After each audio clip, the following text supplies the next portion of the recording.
आज हम जिस मूवी के बारे में बात करने वाले हैं उस मूवी का नाम है एलिजेंट। ये मूवी डाइवर्जेंट सीरीज़ का थर्ड पार्ट है। अगर आपने इस सीरीज़ के पहले 2 पार्ट नहीं देखे हैं तो मैं आपसे रेकमेंड करूँगी कि आप पहले वो देखिए। मैंने उन दोनों वीडियो की लिंक डिस्क्रिप्शन में दे दी है। इस मूवी की कहानी वहीं से शुरू होती है जहाँ से दूसरे पार्ट की मूवी की कहानी खत्म हुई थी, जहाँ सारे लोग मिलकर वो बीच की दीवार को तोड़ने के लिए निकल रहे थे। लेकिन वो लोग वहाँ पर जाकर दरवाज़ा खोलने ही वाले थे, तभी वहाँ पर एबलिन के लोग आ जाते हैं और वो उन लोगों को रोक देते हैं। तभी एबलिन खुद को ब्रॉडकास्ट करती है और वो बोलती है कि 200 सालों से हम लोग इस दीवार के अंदर रह रहे हैं। हमें पता भी नहीं है कि इस बाहर की दुनिया में क्या चल रहा है, बाहर की दुनिया कैसी है, और बाहर जाना हमारे लिए खतरे से खाली नहीं होगा। और वो उस दरवाजे को बंद कर देती है। ये देखकर सभी लोग निराश हो जाते हैं। इसलिए ट्रिस को ये लग रहा था कि एबलिन अभी जेनिन के जैसे बिहेव कर रही है। अब पूरे शहर को फैक्शनलेस ग्रुप की लीडर एबलिन, एमिटी ग्रुप की लीडर जुआना और कैंडार ग्रुप का लीडर जैक एंग कंट्रोल कर रहे थे। दूसरे दिन जब जुआना ट्रिस से मिलती है तो वो बोलती है कि इस पूरे शहर की लीडरशिप तुम संभालो। यही फाउंडर का मैसेज था, लेकिन ट्रिस साफ साफ मना कर देती है क्योंकि उसे उसमें बिल्कुल भी इंटरेस्ट नहीं था। फिर दूसरे दिन सभी लोग इकट्ठा हो जाते हैं और गुनहगारों को सज़ा देने वाले थे। इसलिए मैक्स को, जो कि डोंटलेस ग्रुप का मेंबर था, उसको ट्रुथ सीरम इंजेक्ट किया जाता है और वो सब कुछ सच बता देता है। इसलिए एबलिन उसे मौत की सज़ा सुनाती है। किसी को भी ये बात अच्छी नहीं लगती और सभी लोग एबलिन को ये रिक्वेस्ट करते हैं कि उसको कोई और सज़ा दो, लेकिन एबलिन मना कर देती है। ये बात जोआना को बिल्कुल अच्छी नहीं लगती। इसीलिए इस शहर के फिर से 2 ग्रुप बन जाते हैं। पहला ग्रुप है एबलिन का, जो कि फैक्शनलेस का है। दूसरा ग्रुप है जोआना का, जो कि एलिजेंट का है। दूसरे दिन ट्रिस का भाई कैलिब का ट्रायल होने वाला था और उसे भी शायद मौत की सज़ा मिलने वाली थी। इसलिए फोर अपनी माँ के पास जाता है और उसे समझाने की बहुत कोशिश करता है। वो बोलता है कि हम लोग गेट खोल देते हैं और लोगों को बाहर जाने देते हैं, पर वो इनकार कर देती है और वो फोर को ही अपने ग्रुप में शामिल होने के लिए बोलती है क्योंकि उसे लगता है कि उसका अगला वारिस फोर ही है।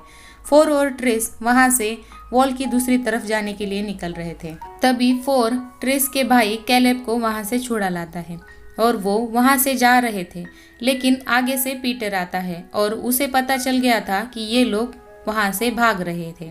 पीटर भी उनके साथ जाना चाहता है क्योंकि उसे लगता है कि उसने भी जेनिन की मदद की थी, इसलिए वो लोग उसे भी सज़ा देंगे। इसलिए वो भी उनके साथ जाता है।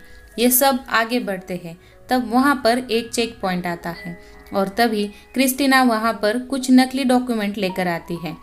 इसीलिए उन्हें आगे जाने के लिए परमिशन मिल जाती है और ये सब लोग जंगल की ओर जाते हैं। दूसरी तरफ एबलिन का कमांडिंग ऑफिसर एडगर को पता चलता है कि ये लोग भाग रहे हैं, इसलिए वो अपने टीम के साथ उनके पीछे निकल जाता है। ये 5 लोग जब आगे बढ़ जाते हैं तब उन्हें टोरी मिलती है। उसके पास ऊपर चढ़ने के लिए कुछ हथियार थे। ये लोग जब उस वॉल तक पहुंच जाते हैं तब क्रिस्टीना ऊपर चढ़ जाती है और वहां से ग्रिड की तारें तोड़ने लगती है, लेकिन उसे अचानक शॉक लग जाता है और वो नीचे गिर जाती है। उस पावर ग्रिड में एबलिन ने ही पावर सप्लाई शुरू कर दिया था ताकि कोई भी बाहर ना जा सके। तभी कुछ सिक्योरिटी गार्ड आकर इन पर फायरिंग करने लगते हैं। ट्रिस जब नीचे देखती है तो उसे पावर सप्लाई यूनिट दिखता है और वो नीचे उतरकर उस यूनिट को आग लगा देती है, जिसकी वजह से पावर ग्रिड का सप्लाई बंद हो जाता है और वो सिक्योरिटी गार्ड भी लगभग मर जाते हैं और जो गार्ड बचे थे वो लोग उन तक पहुंच जाए इससे पहले ही ये लोग ऊपर चढ़ जाते हैं। जब वो लोग फायरिंग कर रहे थे तब एक गोली टोरी को लग जाती है और वो वहीं पर मर जाती है और ये लोग वॉल की दूसरी तरफ उतर जाते हैं। आगे बहुत घना जंगल था। कुछ देर चलने के बाद ये उस जंगल के आखिर तक पहुंच जाते हैं और आगे देखने के बाद ये लोग शॉक हो जाते हैं क्योंकि आगे बहुत बंजर ज़मीन थी और बहुत ही खतरनाक वातावरण था, जैसे कि कोई न्यूक्लियर बॉम्ब वहाँ पर फटा हो। तभी वहाँ पर लाल कलर की बारिश होने लगती है और वो लोग एक जगह पर छुप जाते हैं। जब ये लोग आगे बढ़ रहे थे तभी एडगर उनके पीछे पड़ जाता है वो भागते भागते एक जगह पहुंच जाते हैं जहां पर एक इनविजिबल वॉल थी और वो वॉल ओपन हो जाती है। उसके पीछे बहुत सारे लोग खड़े थे। उनके पास बहुत एडवांस हथियार थे। वो लोग उनका स्वागत करते हैं और वो एडगर को वहां से भगा देते हैं। ये लोग फाउंडर के लोग थे। फिर वो लोग इन्हें प्रोटेक्टिव शील्ड में डालकर bureau of genetic welfare centre ले जाते हैं। इनकी टेक्नोलॉजी बहुत ही ज़्यादा एडवांस थी। इन लोगों को जब ब्यूरो लाया जाता है तो इन लोगों को डिकंटेमिनेट किया जाता है और एक प्रोजेक्शन के जरिए इंसानों के साथ क्या क्या हुआ था ये सब कुछ दिखाया जाता है, जैसे इंसानों की बर्बादी कैसे हुई थी। और यहीं पर इस मूवी का मेन प्लॉट रिवील होता है। 21वीं सदी में वैज्ञानिकों ने इंसानी डीएनए को मॉडिफाई किया था। उन्हें लग रहा था कि इससे उनकी जिंदगी और भी बेहतरीन बन जाएगी। इसकी मदद से कोई इंसान स्ट्रांग बन सकता है, कोई बहुत ज़्यादा इंटेलिजेंट बन सकता है। इन शॉर्ट, उन्हें लग रहा था कि इससे इंसान परफेक्ट बन जाएगा। कई सालों बाद कुछ लोग अपना डीएनए मॉडिफाई कर लेते हैं और इसी वजह से जो लोग स्ट्रांग बन जाते हैं वो लोग बहुत निर्दयी बन जाते हैं और जो लोग होशियार थे उनमें कुछ भी करने की इच्छा नहीं रहती। जो लोग शांत थे वो निष्क्रिय बन गए, मतलब वो जिस कंडीशन में थे उसी कंडीशन को वो अपना लेते हैं, चाहे वो कंडीशन जैसी भी हो। और इनके डीएनए की वजह से इनके आने वाली पीढ़ियां भी ऐसे ही बनती चली गई। इसी वजह से इनमें झगड़े बढ़ते गए और पूरी पृथ्वी का विनाश हो गया। लेकिन कुछ लोग ऐसे भी थे जिन्होंने अपने डीएनए के साथ कुछ भी छेड़खानी नहीं की थी, जो कि पूरी तरह से इंसान थे। उन्होंने ही इस ब्यूरो को खड़ा कर दिया था।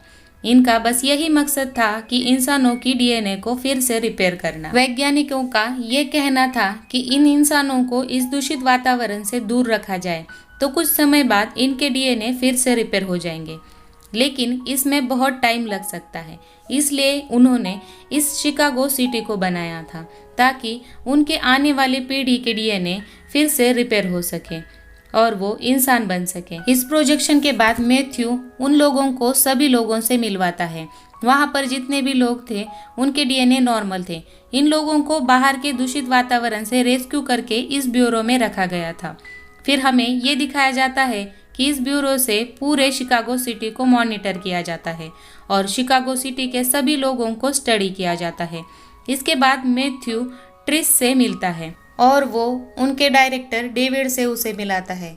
जब वो डेविड से मिलती है तब डेविड उसे बताता है कि इन लोगों का बिहेवियर देख के इन लोगों को जानबूझकर फ्रिक्शंस में डिवाइड किया गया था, लेकिन डाइवर्जेंट ही ऐसे लोग हैं जिनके डीएनए पूरी तरह से रिपेयर हो चुके हैं। लेकिन डाइवर्जेंट लोगों में भी डिफरेंस है, यानी किसी का डीएनए 10% रिपेयर हुआ है या फिर किसी का 20%। यहाँ पर ट्रिसिया के लिए ऐसी डाइवर्जेंट है जो कि 100% डाइवर्जेंट है, इसीलिए वो अब नॉर्मल इंसान है। इसीलिए ट्रिस उस बॉक्स को ओपन कर पाई। फिर वो यहाँ ये बात बता देता है कि ट्रिस की माँ ब्यूरो की मेंबर थी। उन्हें उस दूषित वातावरण से रेस्क्यू करके ब्यूरो में लाया गया था। नेटली को उस एक्सपेरिमेंट की इम्पोर्टेंस पता थी, इसीलिए उसने खुद ही उस एक्सपेरिमेंट में पार्ट लिया था। आगे डेविड ट्रिस से ये रिक्वेस्ट करता है कि उसे उसके डीएनए पर रिसर्च करनी है और वो उसी इंफॉर्मेशन को इकट्ठा करके वो बाकी लोगों को भी ठीक कर पाए और ट्रिस कन्विंस हो जाती है। फिर जब ट्रिस 4 के पास जाती है तो वो ये सारी बातें उसे बताती है, लेकिन 4 को ये सारी बातें अजीब लग रही थी और उसे इन लोगों पर कुछ भी भरोसा नहीं था। इसके बाद इन लोगों को अलग अलग काम दिए जाते हैं। कैलेब और पीटर को सुपर सर्विलेंस का काम दिया जाता है। उनकी सर्विलेंस बहुत ही एडवांस थी। वो बैठे बैठे शिकागो शहर की हर चीज़ देख सकते थे। 4 और क्रिस्टीना को आर्म फोर्स का काम दिया जाता है, जहां पर नीता उनके एडवांस वेपन उन्हें दे देती है और ट्रिस पर डीएनए की रिसर्च की जा रही थी। तब ट्रिस डेविड से बोलती है कि शिकागो सिटी की सारी प्रॉब्लम्स आपको सॉल्व करनी चाहिए। तब वो बोलता है कि मेरे हाथ में कुछ भी नहीं है, ये सारी चीज़ें काउंसिल करता है। तुम्हारे डीएनए का सारा डेटा उन्हें दिखाना होगा और जब उन्हें लगेगा कि ये एक्सपेरिमेंट सक्सेसफुल हुआ है तो उसके बाद वो शिकागो सिटी के सभी प्रॉब्लम सॉल्व करेंगे। दूसरी तरफ कैलेब को सुपर सर्विलेंस रूम से ये पता चलता है कि जोआना और एब्लिन में बहुत झगड़ा हो रहा है और जल्द ही बहुत बड़ी लड़ाई होने वाली है। इसीलिए वो सारी बातें ट्रिस और 4 को बता देता है। तब वो उन्हें बताती है कि डेविड काउंसिल से कांटेक्ट करने वाला है और उसके बाद सारी प्रॉब्लम्स ठीक होने वाली है। इसके बाद मैथ्यू ट्रिस को बुलाने आता है और फोर और क्रिस्टीना को बाहर दूषित वातावरण में भेजा जाता है जहां पर कुछ बच्चों को रेस्क्यू करना था। और वहां जाने पर उनको ये पता चलता है कि ब्यूरो के लोग इन बच्चों को जानबूझकर किडनैप कर रहे हैं और जो भी बीच में आता है उन्हें वो मार डालते हैं। इसके बाद फोर जब उन लोगों को बचाने जाता है तो उसे धमकी दी जाती है कि तुम सिर्फ ऑर्डर फॉलो करो। और फिर उन बच्चों को ब्यूरो लेकर आया जाता है और उन्हें एक गैस के जरिए उनकी पूरी याददाश्त मिटाई जाती है और इन बच्चों को लगता है कि ब्यूरो के लोगों ने इन्हें रेस्क्यू किया है। ये देखने के बाद फोर ट्रिस के पास चला जाता है और उसे वार्न करता है, लेकिन ट्रिस को ये सब कुछ सच नहीं लगता और वो डेविड के साथ चली जाती है। उसके जाने के बाद मैथ्यू और ब्यूरो के कुछ लोग फोर को शिकागो छोड़ने चले जाते हैं। जब ये लोग प्लेन से जा रहे थे तब मैथ्यू उसे बताता है कि वो लोग तुम्हें मारने वाले हैं और तभी वो लोग उस पर अटैक कर देते हैं और मैथ्यू उसकी मदद करता है, लेकिन इसी चक्कर में उनका प्लेन क्रैश हो जाता है। फिर फोर और मैथ्यू जख्मी हो जाते हैं पर वो प्लेन से बाहर आ जाते हैं। इसके बाद मैथ्यू उसे बताता है कि ब्यूरो में सब कुछ डेविड के हिसाब से चलता है, इसीलिए वो फोर और बाकी लोगों की मदद करना चाहता है। इसीलिए वो एक आईडी देकर फोर को उस इनविजिबल वॉल से आगे जाने के लिए कहता है। फिर दूसरी तरफ हमें ये दिखाया जाता है कि ट्रिस और डेविड प्रोविडेंस पहुंच जाते हैं। ये बहुत ही एडवांस जगह है और वहां पर सिर्फ प्योर डीएनए वाले लोग ही जा सकते हैं। वहां जाकर डेविड एक्सपेरिमेंट और रिसर्च का डेटा काउंसिल को देता है।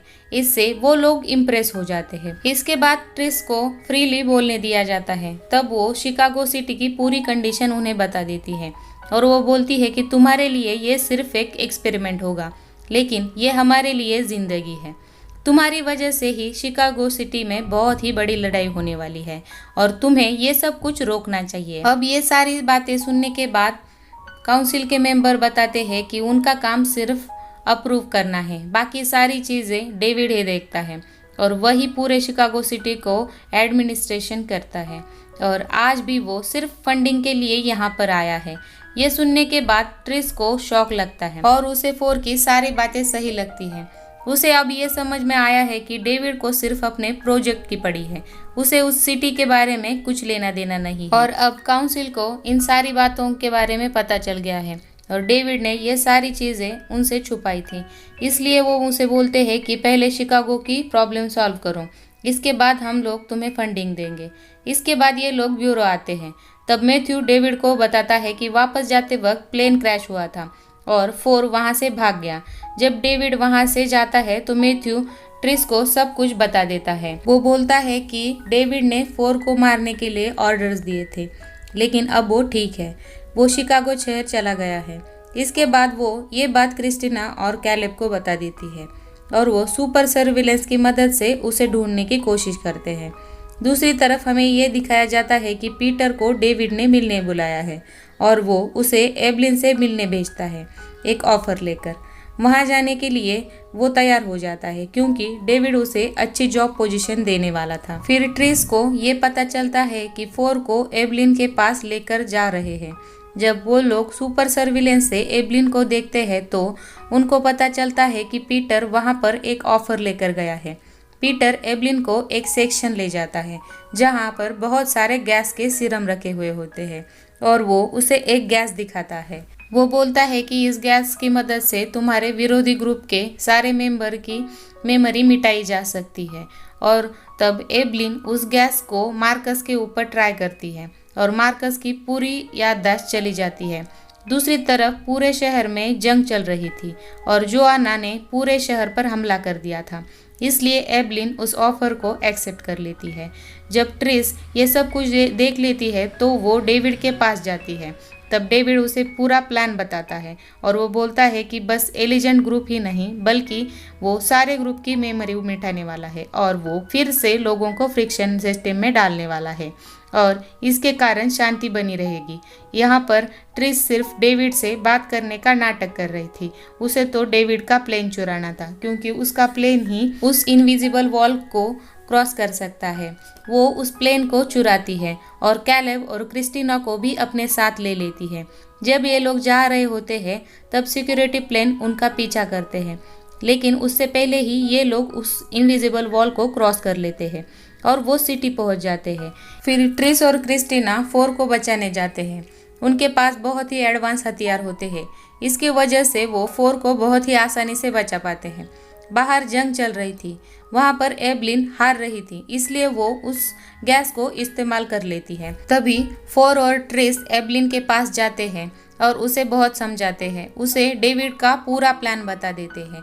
ये सुनने के बाद वो उस मशीन को बंद करने के लिए जाती है, लेकिन तभी पीटर उसे गोली मार देता है और वो घायल हो जाती है। लेकिन जब गैस उसके पास जाने वाली थी उसके पहले ही पीटर उस मशीन को बंद करने की कोशिश करता है, पर वो मशीन बंद नहीं हो पाती। फिर वो उन लोगों को उस कमरे में बंद कर देता है और खुद भाग जाता है। ये लोग बहुत कोशिश करते हैं लेकिन कुछ भी हो नहीं पाता। फिर इसके बाद कैलेब आ जाता है और वो उन्हें एयर डिस्ट्रीब्यूशन यूनिट का लोकेशन बता देता है। वहाँ से ये गैस मेन एयर वेंटिलेशन से कनेक्ट थी और ट्रिस वहाँ पर चली जाती है। तभी डेविड सुपर सर्विलेंस से सब कुछ देख रहा था, इसलिए वो उस चेम्बर के डोर को बंद कर देता है और वो ट्रिस को वापस जाने के लिए कहता है और ये सब कुछ बंद करने के लिए बोलता है। लेकिन उससे पहले ही ट्रिस को लोकेशन मिल चुकी थी। उसकी लोकेशन उसके साइड के वॉल पर थी। फिर ट्रिस उस वॉल पर गोलियां चला देती है और बहुत बड़ा ब्लास्ट हो जाता है, जिसकी वजह से वो मशीन बंद हो जाती है और सभी लोग बच जाते हैं। जो गैस फैला था उसे भी एयर क्लीनर सिस्टम से क्लीन किया जाता है। इसके बाद ट्रिस, जोआना और एवलिन एक हो जाते हैं और वो एक बिल्डिंग के टॉप पर चले जाते हैं और ट्रिस बाहर के लोगों को ये सच्चाई बता देती है कि बाहर की दुनिया पूरी तरह से तबाह हो चुकी है और जो लोग बचे हैं वो लोग हमें डैमेज समझते हैं और हम सब सिर्फ एक एक्सपेरिमेंट है। लेकिन आज से ये सब कुछ बंद हो जाएगा और हम लोग यूनिटी से रहेंगे। जो प्लेन ट्रिस ने लाया था, जो कि डेविड का है, उसमें वो लोग बॉम्ब भर देते हैं और उसे वापस भेज देते हैं। वो प्लेन इनविजिबल वॉल पर जाकर ब्लास्ट हो जाता है और वो वॉल टूट जाती है। अब सभी को लग रहा था कि सब कुछ ठीक हो गया है, लेकिन तभी डेविड सर्विलेंस रूम से सब कुछ देख रहा था और ये कहानी यहीं पर ख़त्म हो जाती है।